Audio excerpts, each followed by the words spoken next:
Hola, ¿cómo estamos? Hola, todo bien, se me escucha bien. Así es. ¿Cómo estás, querido? ¿Cómo te trata esta cuarentena? Perfecto, todo bien. Muy bien, Aquí les nomás, cuento en que cuarentena. estoy. Ujú. Es- Estoy con José Ignacio Linera, quien es un joven estudiante en Bolivia, en su ciudad Cochabamba, y además es un participante muy activo de la causa liberal, que estuvo involucrado en el movimiento Bolivia dijo no. ¿De qué se trata este movimiento? Bueno, en su tiempo, primero fue un movimiento para pedir el respeto al referéndum del 21 de febrero de 2016, del 21 de febrero de 2016, donde se le dijo no a una reformulación de un artículo de la Constitución que permitía la reelección de Evo Morales. Entonces se dijo que no, ganó el no, y luego Evo Morales fue por la vía judicial, por la vía constitucional, para hacer que se le avale ese derecho humano, entre comillas. Entonces el movimiento Bolivia Dijo No surgió para hacer que se respete la soberanía popular, ¿no? El respeto a la democracia, y luego se convirtió en partido político, ¿no? Pero en un principio era Bolivia Dijo No para ese fin. Claro, Evo además había dicho que iba a respetar el referéndum, ¿o no? Lo habían firmado antes. Claro, del referéndum, él juraba que iba a ganar y dijo que si el referéndum decía que no, se iba a ir a su casa, pero una vez salió el no oficialmente, ahí decidió que no era muy bueno respetar el referéndum y que iba a ir por otra vía. Muy bien. ¿Cómo era participar de las protestas en Bolivia? Es bastante interesante. La primera protesta que hubo fue el 28 de noviembre del mismo 2016, que fue cuando salió la sentencia constitucional, el mismo día de mi cumpleaños, de dato curioso. Entonces, en todo el país empezaron a haber protestas pequeñas donde se empezaron a pedir el respeto al referéndum, ¿no?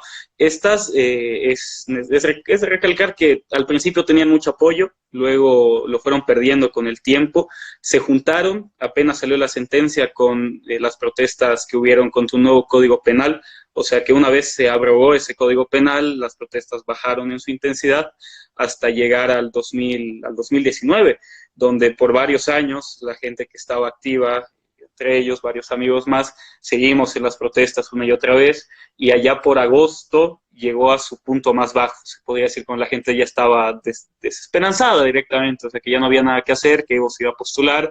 Ahí fue cuando a tres amigos más y a mi persona nos arrestaron por protestar en un paro que Te programamos. arrestaron, en serio, no Sí, sabía me eso. arrestaron, estuvimos 5 horas en una carceleta. Ok. y, y bueno, ese fue su punto más bajo. De ahí las protestas fuertes realmente empezaron después de las elecciones, Ujú. cuando se sentía que había un fraude que estaba en comienzo, ¿no? Que estaba empezando a gestarse. Entonces ahí automáticamente la primera protesta que hubo fue al día siguiente de las elecciones, que a las 6 de la tarde en mi ciudad Cochabamba y en el resto de ciudades del país, pero vamos a dar el caso de Cochabamba específicamente, se hizo un arte básico que se envió a redes sociales, y cuando nos dimos cuenta éramos fácil 5.000 personas yendo al centro de cómputo a más de 6 kilómetros de la ciudad caminando. Y desde ese día ya empezó lo fuerte. Al día siguiente se hizo un cabildo, no sé si ubicas la figura de que es un cabildo. Sí, claro. Sí, perfecto. Es que hay otros países en los que no la conocen para nada. Y bueno, se hizo un cabildo donde se decidió que empezaba un paro cívico. Y desde ese día todo el país paró, hasta que Evo renunció con el paso del tiempo, ¿no? Perfecto. Muchos opositores les criticaban lo agresivo de estas protestas. Y a mí incluso me llegaron videos de opositores rompiendo casas de funcionarios. ¿Esto es cierto? ¿Y por qué? ¿Con qué necesidad de esa agresión? No, a ver, nunca, nunca, y es más, con lo que nosotros más luchábamos era contra detener la violencia. Había un grupo de personas que poco a poco decían, ok, necesitamos medidas más duras, la revolución nunca se obtiene por medios pacíficos y demás, ese tipo de afirmaciones. Entonces era luchar contra ese tipo de personas, y sin duda alguna había grupos de choque, muchos de ellos mandados por el mismo gobierno para tratar de sacar a las Fuerzas Armadas por desestabilización del país, que hacían ese tipo de actos, ¿no? Eh, O sea que poco a poco fueron irrumpiendo en casas de algunos funcionarios y demás, pero esos son grupos que eran muy separados, que estaban lejanos de la idea principal del movimiento, ¿no? Ujú.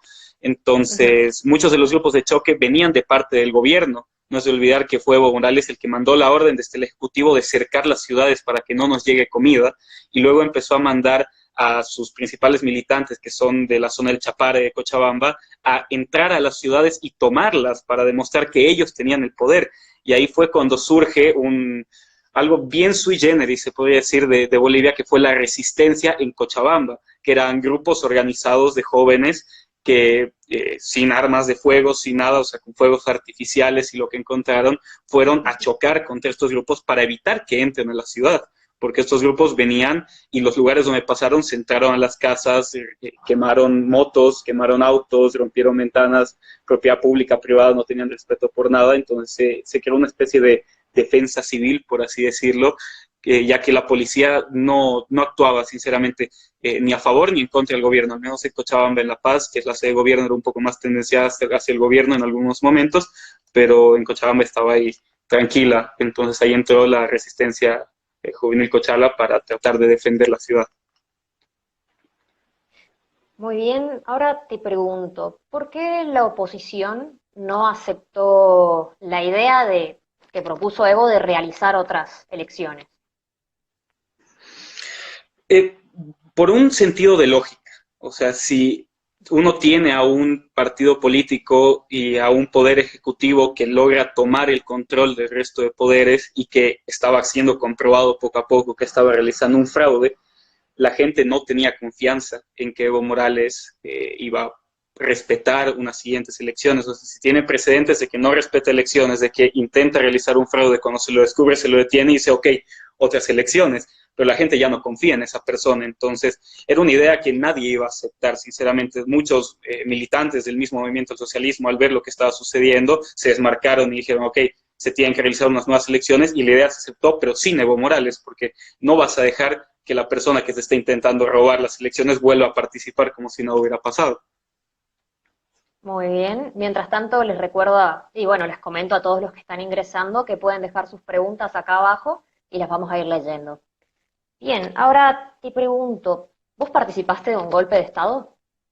No, para nada. En primera, Evo Morales renunció de forma voluntaria, pero no es un golpe de Estado porque nunca se utilizó la fuerza en ningún sentido. Lo que hizo la ciudadanía Pero fue, la sugerencia que hizo la milicia no fue como una medida coercitiva. claro que no, porque está dentro de las atribuciones del Estado Mayor que le da la Constitución Política del Estado aprobada por Evo Morales. Lo que hizo el Estado Mayor fue realizar una recomendación para mantener la paz en el país, que está dentro de la misma Constitución, ¿no? En ningún momento se amenazó con que si no renunciaba Evo Morales se iba a pasar a las calles o que los militares iban a tomar el poder. Lo que hizo el comandante en ese tiempo fue decir, por favor, señor Morales, para mantener la paz del país, que es nuestra prioridad, por favor, renuncie, y ahí es donde Evo Morales unas horas después renuncia. Pero ese no fue el punto por el que Evo Morales renunció. Antes de eso ya se venía, ya se olía que iba a renunciar. Yo tuve la suerte de estar en la sede de gobierno en la capital del país, en el sentido administrativo, la capital es otra, pero en la sede de gobierno, eh, para poder ver cómo Evo Morales renuncia, en el sentido de cómo se va del Alto, cómo va hasta el Chapare y cómo todo en La Paz desde esa misma mañana, desde antes que se anuncie el video y la entrevista al comandante, ya se sabía que iba a renunciar, ¿no? La presión era demasiada, no tenía ningún aliado en ninguna parte del país, porque una vez sus militantes del Chapare fueron vencidos, por así decirlos, ya no tenía aliados en ninguna parte del país. Todo el país se dio cuenta de que Evo Morales estaba tratando de hacer un fraude. La OEA sacó esa misma mañana la resolución y el informe donde demostraban que iba a haber un fraude, o sea digo que hubo un fraude, mejor dicho, o sea que Evo Morales ya no tenía salida, y lo que hizo el ejército fue simplemente dar una recomendación en base a su mandato constitucional. Muy bien. Ahora vamos a hablar un poco del presente de Bolivia, tomando una de las preguntas del público. ¿Cuál es la situación actual de Bolivia en el plano institucional? En el plano institucional, bueno, hay que dar un poco de contexto después de que renunció Evo Morales, hubo todo un caos para Claro. saber quién entra al gobierno, porque no solo renuncia Morales, García Linera, la presidenta de diputados, la presidenta de Senado, esta constitución no admite que el presidente de la Corte Suprema de Justicia pueda acceder a la presidencia, por lo tanto no se sabía qué hacer. Y haciéndolo más rápido, Yanine Áñez resulta ser la siguiente en la línea de mando. O sea que Yanine entra junto con su partido, que en este caso es Demócratas, que luego ya se convirtieron en Juntos actualmente, pero Demócratas, y es admirable, y yo puedo decir loable, agarra el país en una situación muy conflictiva y toma las instituciones y las mantiene. El país no fue desinstitucionalizado, o sea, las instituciones que dejó Evo Morales, Yanine Áñez y el gobierno actual supieron utilizarlas para lograr pacificar el país, que fue un periodo más o menos de un mes, de todo diciembre y parte de enero, hasta llegar a una situación donde ya nos estábamos preparando para las elecciones, empieza la campaña, Yanine se postula con su nuevo partido Juntos, salen los nuevos actores y ahora nos atrapa el coronavirus, que ahora es lo único destacable, por así decirlo, de la política boliviana, ¿no? Uno entra a ver noticias, coronavirus. Entonces, ahora refiriéndonos específicamente a eso, pues, si bien se han tomado medidas que pueden ser criticadas desde cierto punto, dependiendo de la ideología, si nos atenemos al contexto internacional y lo que están haciendo el resto de países del mundo, han sido medidas que fueron tomadas en su momento y hasta ahora se han sabido mantener. Y los casos en Bolivia, de coronavirus en específico, están en 115 casos. Tomando en cuenta otros países y viendo los números, son un número bajo de casos, ¿no? Se ha sabido por el momento controlar la situación en cuestión de casos. Ahora hay medidas como dar bonos excesivos, como tratar de regalar dinero y pagarle la luz a las personas, que desde mi ideología política y personal no es correcto y se deberían tomar otros medios, pero nuevamente ateniéndonos al contexto internacional, lo que están haciendo la mayoría de los países, pues son acertadas solo en ese sentido, ¿no? Sí, sí. Muy bien, vamos con esta pregunta que me gusta bastante. Respecto al plano económico, ¿cuán cierto es el éxito del supuesto milagro boliviano logrado por Evo Morales? A ver, ese es un mito totalmente. Lo que pasa es que Evo Morales entra en un espacio muy especial para Bolivia en general. Antes de que entre Evo Morales, de las últimas cosas que hizo Juan Pablo II y el siguiente Papa fueron gestionar la condonación de la deuda boliviana, que debía un montón de dinero a diferentes países, la condonan, los precios del gas suben, los precios de las commodities, o sea, materias primas suben. Entonces Evo Morales entró al gobierno con un boom de dinero. En 2008 la crisis no se sintió tanto y después de 2008 hasta 2014 se tuvo precios del gas, que es la principal exportación de Bolivia, altísimos. Entonces Evo Morales tuvo en dinero la mayor bonanza de la historia boliviana, en el sentido de ingreso fiscal hacia el gobierno, ¿no? Entonces, no es un milagro económico de cosas que haya hecho Evo Morales, y no quiero resaltar cosas de gobiernos anteriores, pero el gas ni siquiera lo nacionalizó Evo Morales. Yo no estoy a favor de que se nacionalice nada, pero no se puede decir que son gestiones de Evo Morales por cosas que ni siquiera hizo Evo Morales, y en segundo lugar, desde mi perspectiva, está mal.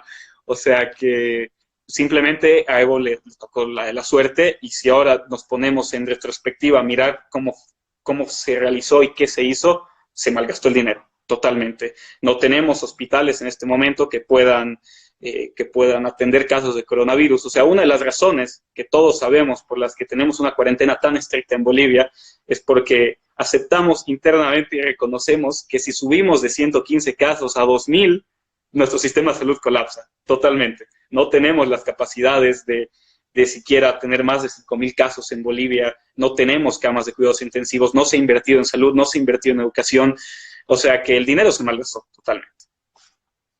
Muy bien. Antes de la próxima pregunta, ya que estábamos hablando de la situación de salud en Bolivia, ¿cómo está la situación económica con el tema del coronavirus? Claro. Estamos en una especie de burbuja, no en el sentido económico, no en el sentido estricto de burbuja, sino en el sentido de que no sabemos qué está pasando exactamente, no podemos medir cómo nos está yendo. O sea, antes del coronavirus ya se veía un bajón en la economía que Yanine Áñez estaba tratando de controlar junto con su gobierno, se estaban quitando muchos impuestos, o no se estaban quitando, pero se estaban tratando de modificar algunos impuestos que eran demasiado abusivos, pero tampoco es que el gobierno de Yanine Áñez sea liberal, o sea, que lo estaba manteniendo de cierta manera.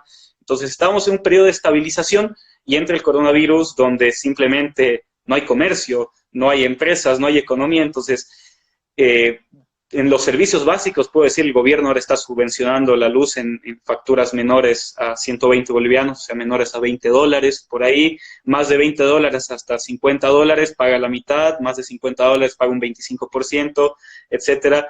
Entonces, hay algunas empresas, como los supermercados, que están tratando de, bueno, que la están pasando bastante bien, mejor decirlo, pero el resto de la economía está por verse. Sinceramente, yo creo que nos viene un golpe muy duro con la baja de los precios del petróleo, porque el presupuesto general del Estado que presentó el Ejecutivo al Legislativo tenía estimado que el barril de petróleo iba a estar en $50, ¿no? Y luego bajó. O sea que, aunque se llegue a estabilizar un poco más alto, al menos que logre sobrepasar los $50, vamos a estar en un dilema muy feo, porque el gas representa casi la mitad del Producto Interno Bruto de Bolivia. Sí, sí, es mucho para Bolivia. Ahora te pregunto, vamos a pasar a política de vuelta. ¿Cuál es la Claro. alternativa más viable que tiene hoy en día Bolivia respecto a candidatos políticos? A ver, sin que después me acusen de militante de algún partido. Eh,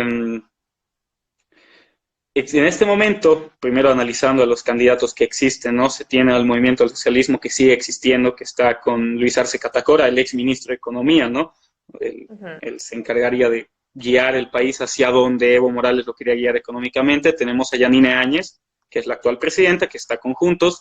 Tenemos a Tuto Quiroga, que es un político del pasado que ha sabido retornar a Bolivia y ha hecho sus gestiones buenas en algunas cosas.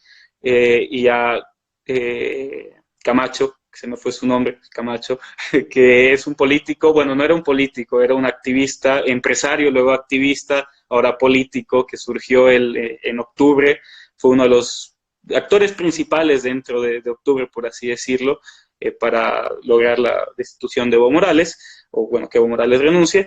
La opción viable, desde mi punto de vista, dando algunos candidatos, está entre Áñez, Tuto, está entre Áñez y Tuto, personalmente, ¿no? Para las personas de los comentarios que no me maten, pero yo creo que las dos principales opciones están entre ellos. ¿Cuál? Yo prefiero no decidirlo y peor decirlo en público actualmente hasta que pase la crisis, pero sin duda puedo afirmar que esas son las dos personas o los dos partidos, por así decirlo, que desde mi punto de vista podrían mantener a Bolivia en un buen estado. Ninguno de los dos es liberal, lamentablemente, pero son los menos zurdos, por así decirlo, menos socialistas. Eso que Áñez Excelente. está mostrando su lado de Estado benefactor en estos momentos, ¿no? Mira, Pero sí, hay que ver a futuro. Esta es una situación bastante sui generis. No puedo juzgar a todo un partido por esta situación actual. te preguntan por Carlos Mesa, ¿es candidato? Mesa, gracias, se me fue totalmente Mesa. Mesa para mí fue una opción muy viable antes de octubre, antes de Evo Morales, en el sentido de que era la única opción que le podía hacer frente a Evo Morales, ¿no? En un sentido meramente objetivo de queremos sacar a Morales.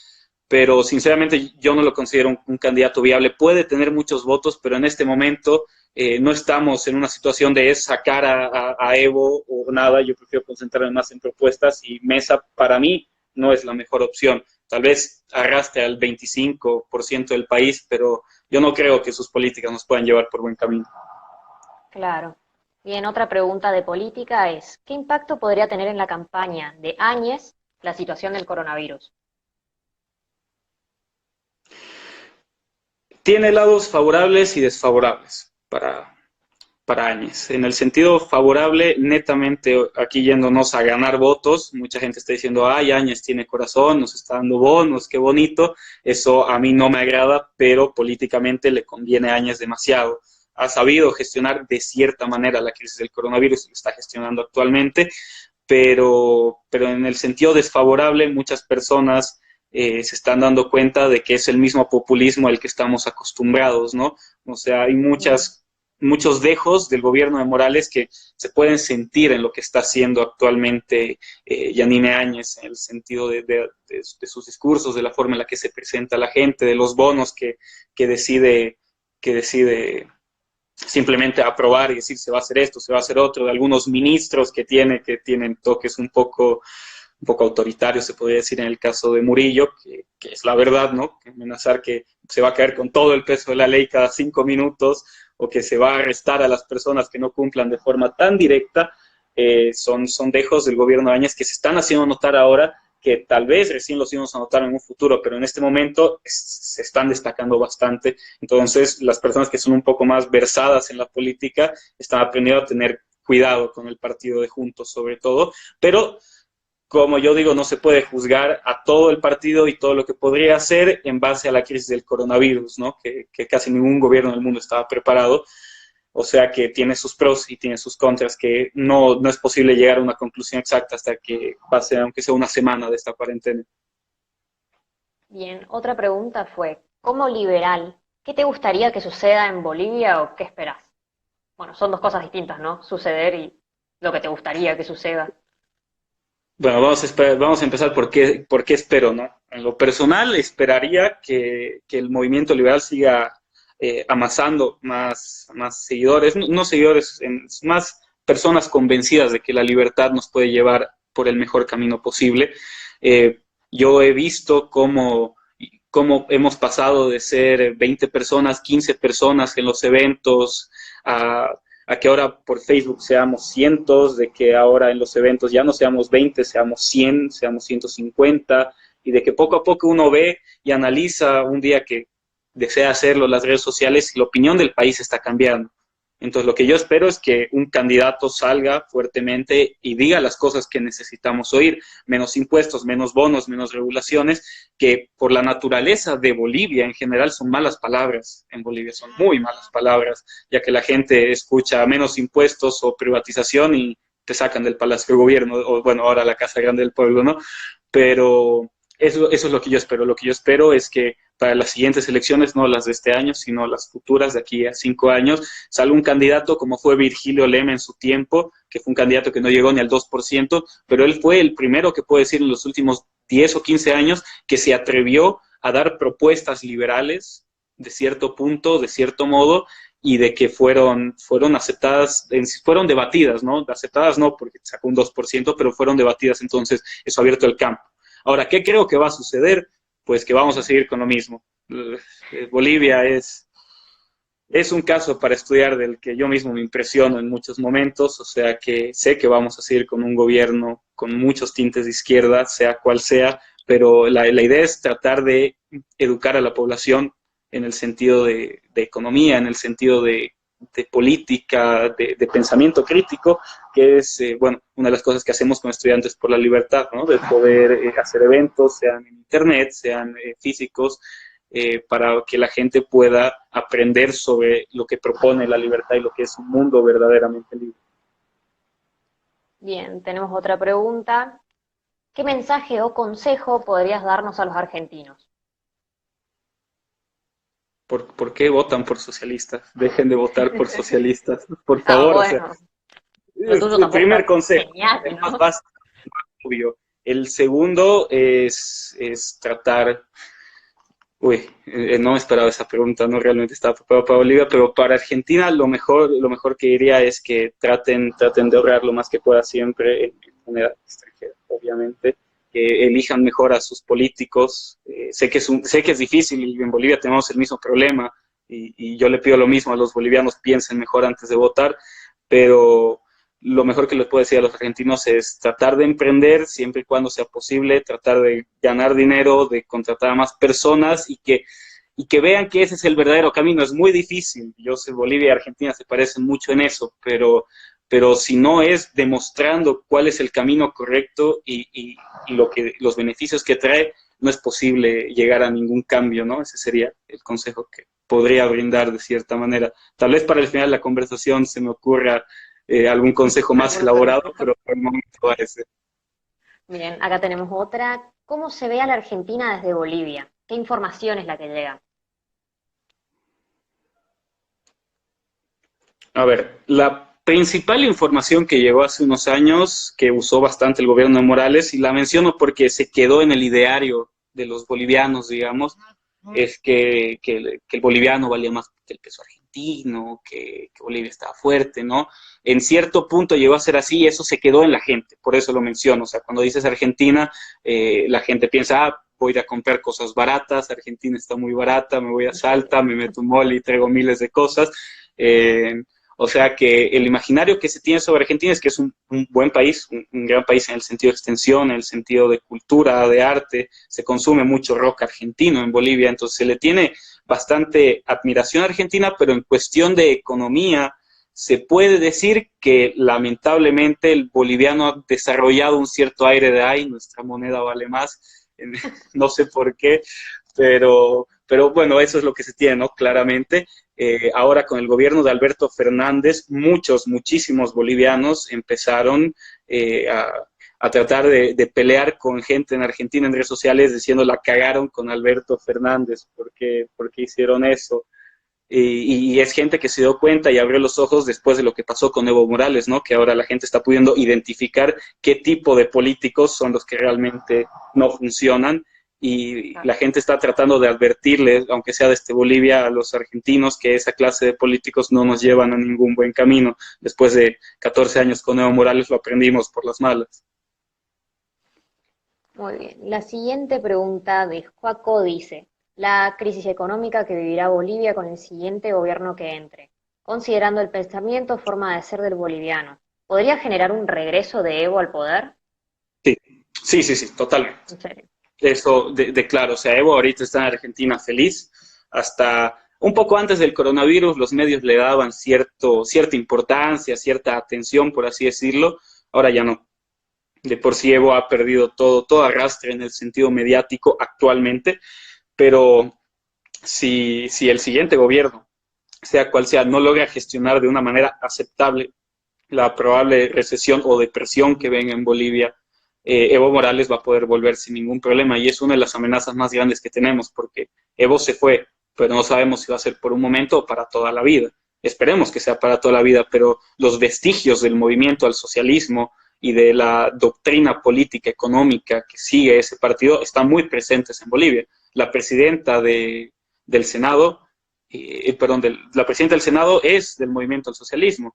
Entonces, la mayoría de la Asamblea Legislativa también está controlada por el movimiento al socialismo, por lo tanto, es necesario que el siguiente gobierno tenga mucho cuidado al gestionar la economía y la política para que evitemos un retorno de Evo Morales. Bien, teníamos una pregunta, ¿cómo hacemos para levantar un golpe también nosotros? A ver, eh, no lo denominemos golpes, sino un levantamiento popular. Pero Sí. es muy difícil, o sea, lo que pasó en Bolivia, una vez terminó, fue como, ¿qué hicimos? O sea, logramos algo que muchos países nunca logran hacer en un mes. Venezuela está años en esto y Bolivia lo hizo en un mes, o sea, ¿qué hicimos? Entonces, lo primero es enojo colectivo, mucho enojo colectivo a través del tiempo. Desde el 2016, que la gente estaba muy enojada, lo dejó pasar y lo dejó pasar, una carga fiscal altísima. Entonces, además del enojo colectivo que venía por mucho tiempo, eh, hace falta, hace falta que las empresas, que toda la sociedad en sí mismo apoye este tipo de movimientos, porque cuando empezó el paro, había algunas empresas que trabajaban, pero la mayoría pararon y pararon totalmente. O sea, había algunas empresas que cuestionablemente obligaban a sus empleados a ir a trabajar, pero la mayoría de las personas acató el paro y lo acató totalmente. Cuando llegó la primera semana, yo decía, esto no va a durar, no dura más de una semana, se nos fue el paro, no se fue Bochau, duró 2 semanas, duró 3 semanas, y yo quedé sorprendido. Entonces, lo que se necesita es que la gente despierte. Ese es el principal paso para poder armar este levantamiento popular, que la gente despierte en el sentido de que se dé cuenta que algo está pasando y es malo, y es ahora o nunca. O sea, que este tipo de movimientos no pueden ser graduales, no puede ser hoy día vamos a hacer esto, de aquí a un mes esto otro, todo tiene que ser en un momento, porque si en algún punto de octubre la ciudadanía dejaba de apoyar el paro cívico y de apoyar las medidas de presión, Evo Morales estaría en este momento diciendo que el coronavirus es un invento de la derecha, seguramente. Como ya lo dijeron sus senadores. Su senadora dijo que el anthrax, el SIDA y el coronavirus son un invento de Estados Unidos. La misma cara cuando vi la noticia. Exactamente lo mismo. Bien, vamos con otra pregunta. Sí, Ignacio Tesón, que había hecho la pregunta de cómo nos veían a la Argentina desde Bolivia, preguntó si esa visión es de toda la sociedad o de la clase alta nada más. Es de buena parte de la sociedad, porque Evo Morales utilizaba bastante ese tipo de discursos, por así decirlos, ese tipo de estrategias. Miren, estamos mejor que tal país, estamos mejor que estos otros, nuestra moneda vale más que esta otra. Eh, Perdón, estoy leyendo los comentarios.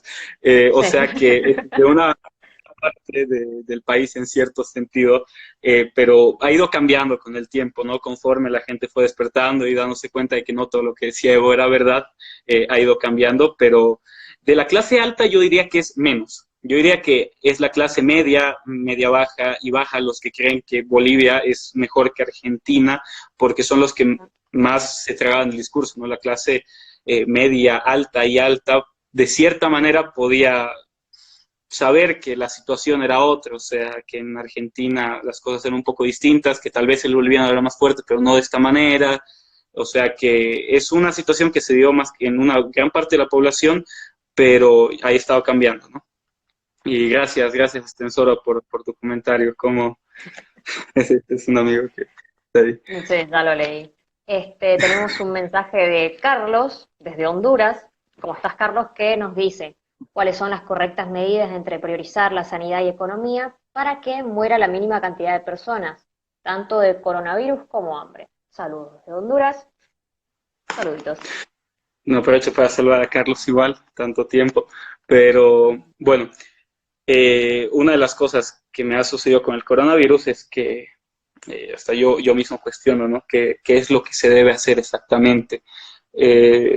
Controles de precios, no, totalmente no, son indicadores del mercado para saber qué se debe producir, en este caso alcohol en gel, barbijos, por cuál es el motivo, eso ya es otra conversación, pero lo que se debe tratar en este tipo de casos, creo yo, en vista de que no tenemos ni buena sanidad pública ni privada en Bolivia, es la cuarentena. Para mí es una opción que no debe durar mucho, que en vista, o sea, no es una opción absolutamente para nada deseable, es de las peores cosas que le puede suceder a la economía y que nos puede haber pasado, pero en vista de que no tenemos hospitales, no tenemos cómo afrontar esta crisis, si dejamos que la gente siga yendo por las calles, vamos a estar peor, las empresas van a estar peor. Entonces, no nos queda de otra, lamentablemente, pero después de esto se tienen que tomar medidas para que se privatice el sistema de salud, para que se tengan más opciones que las que existen actualmente y se mejore la salud en Bolivia y poder estar preparados como lo estuvieron muchos países de Asia, ¿no?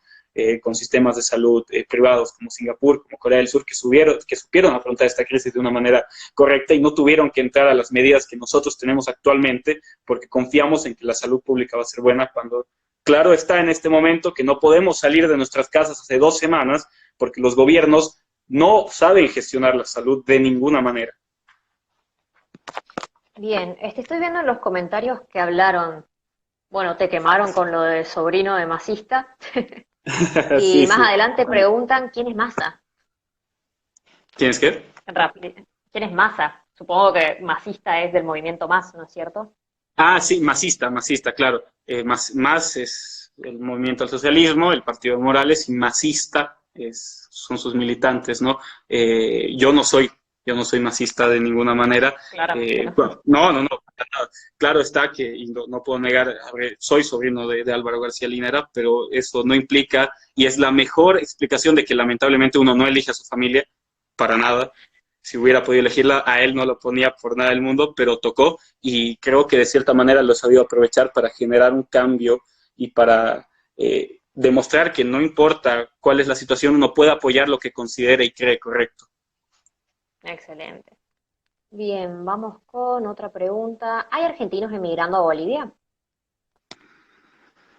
Hay algunos, se puede ver algunos que vienen, abren algunos negocios, algunos restaurantes, algunas empresas. No es, en Bolivia en general no es muy común ver una migración muy alta, ni siquiera con los venezolanos, si bien han habido muchos venezolanos, no hemos tenido un choque cultural tan grave como en otros países, por diferentes casos, ¿no? Nadie quería venir al gobierno de Morales, pero hay argentinos, se los puede ver, se adaptan muy bien, sobre todo en el sur de Bolivia, en Tarija, sobre todo algunos se van a Santa Cruz, Santa Cruz por ser el principal centro financiero del país, ¿no?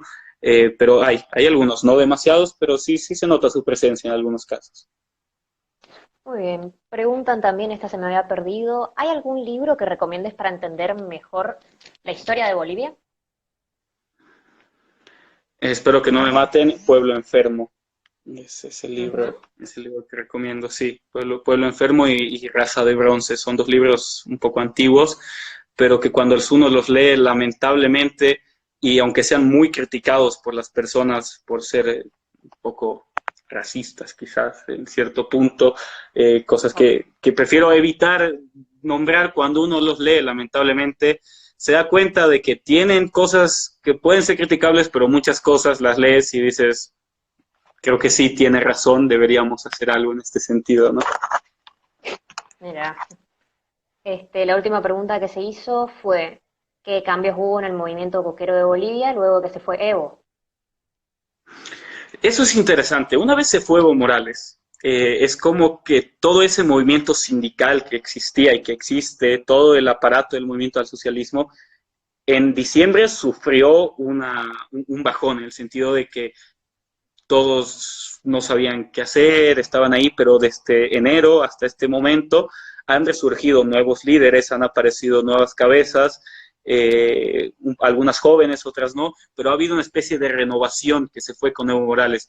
No estoy feliz de eso porque el movimiento del socialismo es un asco y es gente que lucha por ideas que nos van a llevar al desastre, pero el movimiento sigue existiendo, el movimiento cocalero se puede decirse que sufrió una baja bastante considerable en el sentido de gente que los apoyaba, pero ha sufrido una renovación y en este momento es un punto bastante interesante para analizar lo que está pasando.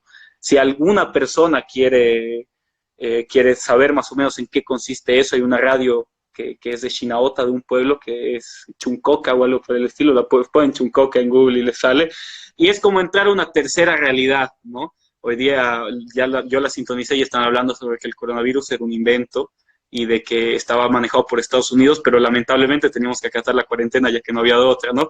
Pero para entender bastante el movimiento cocalero, esa radio sirve. No digo que lo que digan sea bueno, lo que dicen es horrible y demasiado demagógico y tergiversado, pero sirve para entender más o menos qué está pasando por esa región del mundo y de Bolivia. Perfecto. Después habíamos recibido una pregunta de José. Explica que no volvieron los policías al Chapare. Me vas a tener que dar contexto. ¿Qué quiere decir? Ok, una vez se dan los acontecimientos de octubre, el Chapare es una región con un alto grado de narcotráfico, eso está claro. Cualquier persona en los comentarios que quiera cuestionar eso está tratando de tapar el sol con un dedo, lo sabemos, todos lo sabemos. O sea que es una región muy peligrosa, donde durante el gobierno de Evo Morales si había estabilidad, era porque el gobierno de Morales y la policía pactaban con la gente de esos lugares, ¿no? Entonces, cuando se dan los acontecimientos de octubre, la policía se tuvo que replegar de ahí. Si no me equivoco, quemaron un comando policial, o sea, la gente del lugar quemó un comando policial. Vencieron al Estado en algún sentido. Claro. Eso, no sé si estar feliz por eso o estar asustado, pero vencieron al Estado, ahí está. Entonces, la policía no pudo volver, No estoy seguro y no tengo la información exacta si ya volvió o no, pero lo último de lo que me informé es que la gente de esa zona del Chapare estaba pidiendo negociar con el comandante de la policía para aceptar el retorno de los policías, ¿no? Entonces, aquí hay dos soluciones. Los más, no sé, los que piensan en que los militares son la solución, dirán, mandas al ejército, militarizas la zona y restableces el orden, pero no es tan fácil con una zona donde el narcotráfico abunda y la gente es capaz de quemar un comando policial, ¿no? Entonces, el Chapare es el último gran bastión del movimiento al socialismo, por así decirlo, y parte de la estrategia del gobierno es tratar de lograr pacificar esa zona de forma pacífica, valga la redundancia. Entonces, que la policía y el orden estatal, entre comillas, vuelva al Chapare es un proceso que es muy difícil por el momento y que mientras no nos afecte al resto del país, debería dejarse en manos de la policía y del resto, siempre y cuando la ley sea para todos, ¿no? Pero es un tema bastante complicado de sobrellevar para cualquier tipo de gobierno. Sin dudas. Bueno, vamos con las últimas preguntas porque ya nos pasamos un poco del tiempo. Si alguien más quiere dejar una última pregunta, háganlo ahora. Vamos a leer la de Sarita. ¿Cuál es la relación de los cocaleros con el gobierno? La relación de los cocaleros con el gobierno hasta antes de Evo Morales era una relación muy cercana, o sea, los cocaleros tenían lo que querían y listo. Inclusive hubo perdón, existió el informe de la revista Bella de Brasil, donde explicaba cómo era toda la ruta de la droga que pasaba por Bolivia y los cocaleros estaban en medio de ella, ¿no? Entonces, los cocaleros y Evo Morales, que venía del movimiento cocalero, tenían una pisada muy fuerte en el gobierno, la cual desapareció al menos en el poder ejecutivo de este octubre. En el poder legislativo su presencia sigue siendo bastante alta en el legislativo, y hay que ver cómo se desarrolla a futuro, ¿no? Pero lo innegable y lo que se puede decir es que en Bolivia el movimiento cocalero, esté el gobierno que esté en turno, tiene una incidencia muy alta por el grado de violencia al que pueden llegar y las formas de coerción, por así decirlo. Entonces, sufrieron una baja fuerte en octubre cuando trataron de ingresar a Cochabamba y no pudieron, pero está por verse, ¿no? Hay que ver cómo los siguientes gobiernos logran negociar con ellos la estabilidad del país, en el sentido de la zona del Chapare. Muy bien. Preguntó Eugenio, perdón, no lo vi. ¿Se habla de legalizar productos derivados de la coca? En Bolivia es la coca, en el sentido de no cocaína, tiene bastante aceptación, la gente consume coca en general. Para estudiar, yo alguna vez he consumido coca en hoja, es bastante común en el país. Existe harina de coca y un montón de productos de coca, inclusive ahora la gente está vendiendo coca en una especie de bolsitas de té para que puedas bolear sin que se ensucien tus dientes. Entonces, la situación de la coca en Bolivia y de productos legales con ella es bastante favorable. En algunos casos, si no tienes los contactos, y eso está muy mal, es muy difícil lidiar con la policía, porque si bien se tiene cierta libertad, también hay muchas restricciones para los que no tienen a los contactos adecuados, pero en el sentido de industrialización de esa hoja para cosas que no sean cocaína, en Bolivia tiene mucho futuro y las empresas actualmente están aprovechando el boom de que la gente aceptó la coca. Es más, una de las cosas impresionantes que yo pensé sobre la coca es que Santa Cruz, una de las regiones que era más conflictiva con el gobierno y con los cocaleros, y es verdad, es una de las regiones donde bolear es muy normal. Y eso a mí me parece excelente porque es una especie de integración implícita del país que no se había dado antes, ¿no? O sea, hace 20 años, 25 años, bolear en Santa Cruz o en otras regiones del país que no sean campesinas, en las ciudades, por así decirlo, era un pecado. Pero ahora es algo que se está aceptando, como casi todas las sustancias poco a poco se van aceptando, ¿no? En el mundo y en Bolivia también. Muy bien. Rápidamente, ¿crees que la hoja de la coca está perdiendo esos logros que poco a poco fue consiguiendo desde Paz Zamora? No es que ha perdido sus logros, sino más bien ha logrado introducirse en la sociedad. O sea, la coca ha dejado de ser algo que te choque a ser algo normal.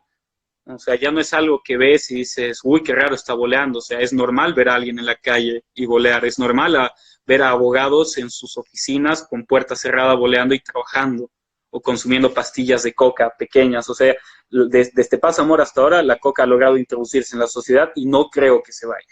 La coca en Bolivia está para toda la sociedad y todos pueden utilizarla y una gran parte la utiliza sin ningún problema. Muy bien. Y para cerrar, vamos con la pregunta, esta que me llamó la atención. Si tuvieras que definir al boliviano con una ideología, ¿cuál sería o cuáles? Con una ideología política como tal, no. Hay una muy buena parte de Bolivia que sí puede decir es socialista y no lo sabe, pero sí son socialistas. Hay otros que son liberales y no lo saben. Pero Bolivia en general tiene un alto, por así decirlo, resentimiento al Estado. En general, Bolivia no es una sociedad amante del Estado. Sí es amante de que le den las cosas gratis, pero no son conscientes que vienen del Estado como tal. O sea, hace Ok. falta que hagan esa conexión. Pero Bolivia es Mm. muy, muy resistente al Estado. O sea, no les gustan las imposiciones.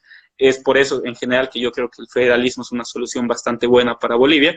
Eh, muchas partes y muchos bolivianos por el sistema educativo que manejamos tienen un victimismo muy alto de que todos nuestros problemas vienen de afuera y de potencias externas, ya sea Estados Unidos u otro tipo de países o personas, pero, pero definir a Bolivia y a los bolivianos con una ideología es demasiado complejo, depende de la zona del país, del departamento, de la clase y grupo sectario, o sea que si podemos agruparlos y si puedo agruparlos en algo es victimistas y odiadores del Estado de cierta manera y amantes de lo gratis, Ok, sobre todo eso. muy bien. Igual que en Chile, dice Michi, un saludo Michi. Este, y bueno, algo más que quieras decir antes de despedirnos. Bueno, no, en realidad creo que he dicho todo lo Sí, que, sí. lo que tenía en mente. Algo con lo que Eh, quieras que la gente se quede.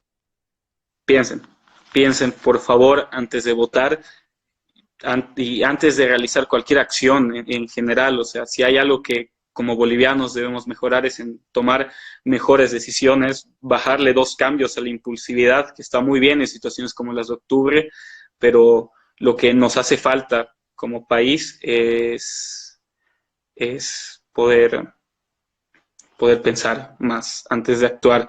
Y saludos a Santi, que acaba de escribir, y a Tarita, que es Saludos, ciudadana. Santiago. Saludos.